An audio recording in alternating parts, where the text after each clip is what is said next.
Таш жолдың бойында орналасқан Алтын Орда базарына бұдан былай көлікпен емін-еркін кіріп шыға алмайсыз. Сауда орнының аумағында болу үшін дәл мұндай QR код арқылы кіру ақысын төлеу керексіз.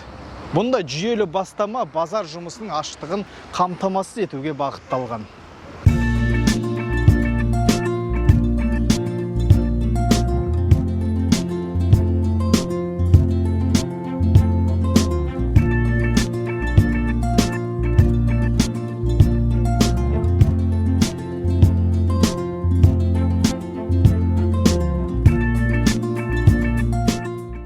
Жалпы шлагбаум жұмысы 2023 жылдың 28 тамызынан бастап тиісті компаниямен келісім-шартқа отырдық біз.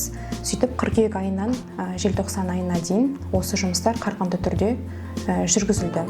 Жалпы осы Алтын Орда базарының қызметінің ашықтығы жөнінде бірлескен іс-шаралар жоспарланып, оның жүзеге асу барысында базар аумағында осы QR кодтары бар автоматты шлагбаумдар, павильондарда 6 пост-терминал, 6 QR кодтары бар шлагбаумдар орнатылды. Қазіргі таңда тест режимінде жұмыс істеуде.